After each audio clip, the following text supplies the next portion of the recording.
Okay, so Paul, let's pick some wild greens for our breakfast. We'll pick some common wild plants that we can saute up in the cast iron frying pan and have with some local eggs, and it will be so delicious. All right, so we have a great variety of things that we could choose. I will choose that we will put some plantain in. So if you come in really close here, what you'll see is our ribwort plantain grows in a rosette in a circle. And something that is very precious to herbalists is when a plant tells us how it likes to be gathered. And this plant showed me to come in as if I had a sickle-shaped knife and to angle, when I pick the greens, to angle it like that, like the shape of a crescent moon. So again, if an herbalist is lucky enough that she or he hears a plant show us how to pick the plant, that's the best. That is the best, that kind of really direct knowing that can happen. So these are delicious in salads.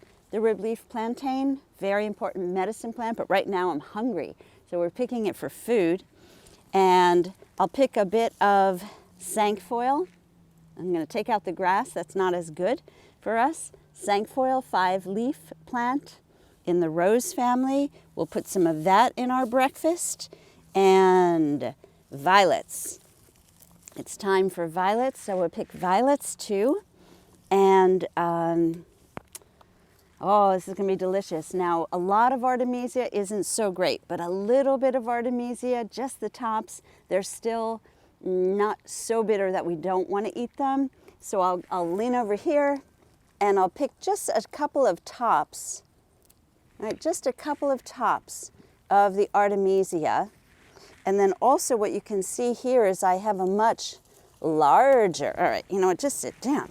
I can have a much larger bunch of violet leaves. And I also have, oh, this is going to be good. I also have the broadleaf plantain, which are, I like eating these better when I'm eating them raw because they have less hair on them than the ribwort plantain does.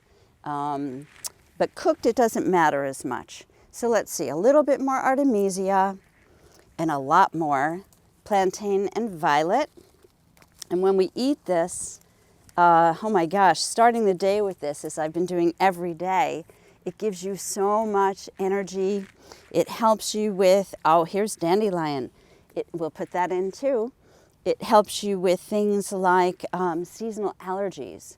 When you eat wild greens, you're not only getting optimum nourishment, but you're also helping your immune system to become more acclimated to the pollens and things in the air. I always say too, nibble on some pollen-rich plants. We'll put this into, and to put it in our pan, just to, in case you want to do this at home, you definitely try this at home. What I'll do is I'll open up the dandelion flower like this and sprinkle it on top of the eggs. It'll look beautiful. So each one of these so-called petals is actually an entire flower. All right, but back to breakfast. Let's see. So I need more of everything. Why don't we stop here and we'll go to another area and we'll pick something else. All right, well, I'm taking some grass out of the garlic bed, but as I'm doing so, there's a few plants I won't pull out because I like to have them nearby to eat. And this is actually a food garden. So for example, this curly yellow dock is so delicious cooked. So I'm going to gather up these leaves, and even if I take all of them, this plant will be thank you yellow dock, thank you yellow dock, thank you yellow dock, will be very happy to put out new leaves and grow. There's a little sage here coming back from last year, and then here's a beautiful dandelion. So again, I'm coming into the rosette. Thank you, dandelion. Thank you, dandelion. Dandelion, the doctor with no fees, who tones liver and kidneys. Not kids' knees, kidneys. And there we go. You see this? Let's see, I'll show you. Thank you, Dandy. See this red that's in the stalk? And we have some of this in the plantain and the yellow dock as well. This is iron, and these plants are really wonderful for our blood. This is a plant that I don't actually know who this is, botanically speaking, but I heard tell that her nickname is New Zealand spinach. So what is New Zealand spinach doing in New Jersey? I have no idea, but I have learned that this plant is nice to eat. So I am welcoming her into my salad bowl. All right, let's continue getting ready for breakfast or lunch, as the case may be. So I have this beautiful tall onion grass, and like everything in the allium family that has that strong, familiar sulfuric smell, they have medicine for the immune system. Thank you, thank you, thank you. Thank you, thank you. And what you see is that I like to pick and close the plant after I pick it because it's just respectful for the plant. So we open it with 2 hands and then seal it. It's a quick thing, it's an intention as much as anything. Okay, lots of nice onion grass for our saute. Thank you, onion grass. Thank you, onion grass. Thank you, thank you, thank you. If we were to dig these up, which we're not going to do right now because I'm hungry, is we would find little tiny cloves that look like garlic.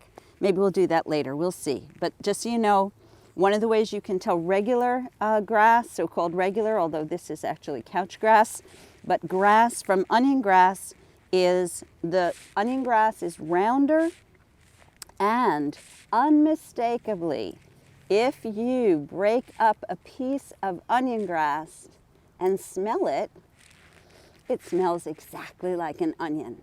Okay, regular grass does not. And you don't want to be putting that regular grass in your salads or your sautés because we're not fully equipped to digest grass. But as long as I'm here, I'll pick a little bit of garlic mustard, many people's favorite edible, because it is a mustard plant that tastes like garlic. Thank you, thank you. We have a lot more of it, but you can see it's in flower here, and we can eat the stalks, leaves, and even these immature seed pods, and these 4-petaled flowers that the petals cross, giving this plant family the name Crucifera, cross flower family, brassicas, also known as. Okay, and then a little bit more of that because it's really good. And then we have, let's see, here, this is a yellow dock I don't put in our meal because unlike the curly dock, which is thinner leaved, it'll be easier to see in a larger plant, which I'm sure we'll find, but this one is a little more bitter. And I like bitter, but that's really bitter, and the curly dock is delicious. We can pick a little bit more of these baby cinquefoils, the 5-fingered or 5-leafed plant. Thank you, thank you, thank you. And the dandelions, yes, yes, yes. Ooh, more dandelion, beautiful dandelion right here. Dandelion here. I don't know if you could hear that was a woodpecker laughing nicely as they do. Maybe at us, who knows. And then I saw something else here. A little more of the New Zealand spinach. And look at this beautiful azalea. As far as I know, we don't eat azalea, probably to her relief. But here's more of the New Zealand spinach. Yes. And I also saw some strawberry here I wanted. Here's some strawberry. Here's some strawberry. Not strawberries yet. They're not ready yet, but because look how little the strawberries are. But they're tasty. They're very tasty in our meal. And now I think it's time to go get some more garlic mustard and some nettles. So this is a staghorn sumac. It's in the same family as cashews. This is not going into our saute today, but sooner than later, red berries will come on this tree that will be beautiful medicine and make a delicious pink lemonade as well. But for now, What I'm after is stinging nettles. And many people think stinging nettles is after them when they gather nettle. However, the sting is actually beneficial to us. So I like to pick my nettles barehanded and to teach all my apprentices how to pick barehanded as well. It's not essential required to do, but it is something that helps with any tendency towards arthritis. However, for the moment, all I'm really interested in is cooking them down and eating them because they are delicious. So, you know what, let me show you when I'm gathering for medicine. I will also put down a giveaway for the plants. So even though we're gathering for food, food is medicine. So I took a little bit of sage, just a little bit of white sage, to say, may I, and thank you, and may I gather. And when I get the go-ahead, I go ahead. Okay, so here's what I do. It will sting me. I don't know, I've definitely heard lots of people say, oh, if you have a really good connection with the plant, she won't sting you. I have a good connection with nettles. I still get stung. So I use 2 hands, like I do with all small ground plants, so you don't accidentally pull by the roots. So I come down on the stalk, I lift, I break them, thank you nettle, just above where 2 leaves meet, actually is where you pick it, like here, right? Because then it just helps the plant to be healthy after you gather and to keep giving. Plants are naturally so giving. So to eat this, some people eat nettle raw. I absolutely advise against that. And actually I'm nervous talking while picking nettles because I feel like this plant's, her teaching is always about total respect and full attention. So I feel like she will sting me more if I keep talking. So I'm going to stop and I'm going to pick some nettles to cook down into our sauté. And you can watch while I do that.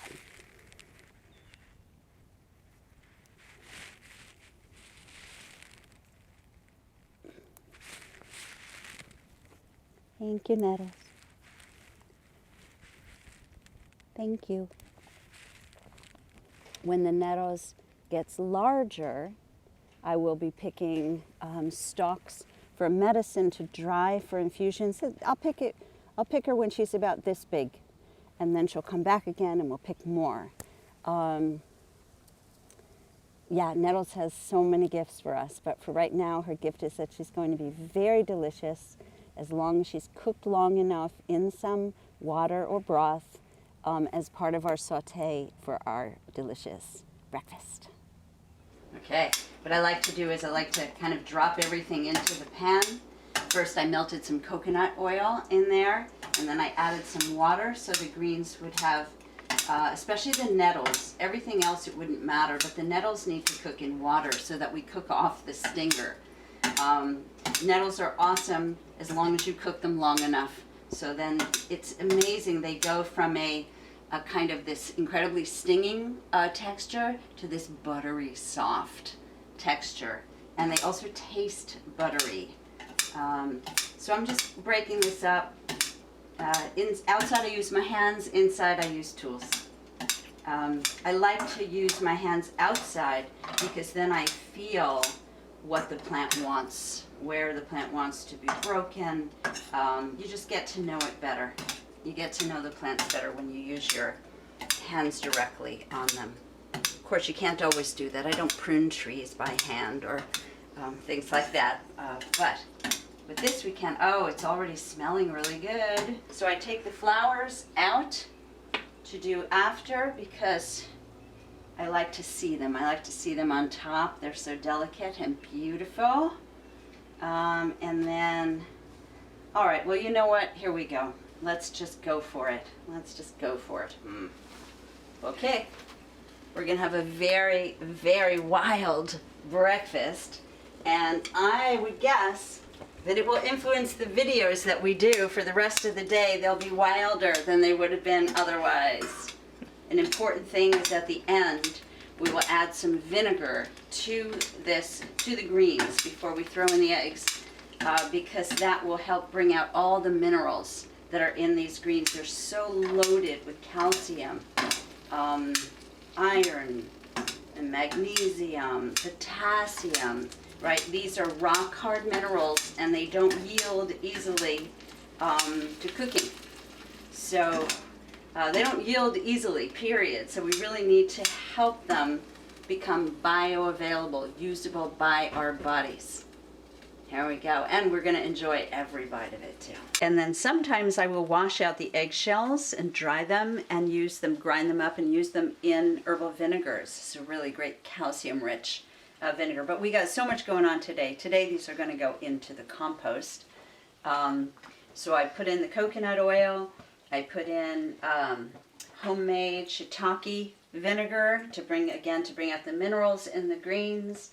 And we are going to have all of this served over goat kefir, but it could be yogurt. And now, both for flavor and nourishment and wild medicine, and because it's beautiful, I'm going to break up the dandelion flowers. Some people only do the flowers because it's the sweeter part, and they don't use the green bracts in the back because they're more bitter. But we're herbalists. We like a mix of flavors, so we're going to do the whole thing. And we can even do the stalks, which help our blood sugar. And it's just going to look really pretty, which is very nice. You know, you are what you eat. And so we'll be more beautiful when we finish the meal. We can hope, right? All right, and let's see. Garlic mustard flowers, violet flowers, lavender colored, more garlic mustard. So just a reminder what we have in the, here's some really bitter, well-named bitter cress, a wild mustard plant. All wild mustards support the immune system, and the pungency of them increases circulation, which means that ultimately that's helping our cardiovascular system, right? Because it's the warmth of it is moving the blood around the body, which brings our nutrients to our tissues and our organs, and also helps the blood carry the metabolic waste products, right, to be filtered out, the things we can't use to be filtered out by our kidneys and our lungs, our liver.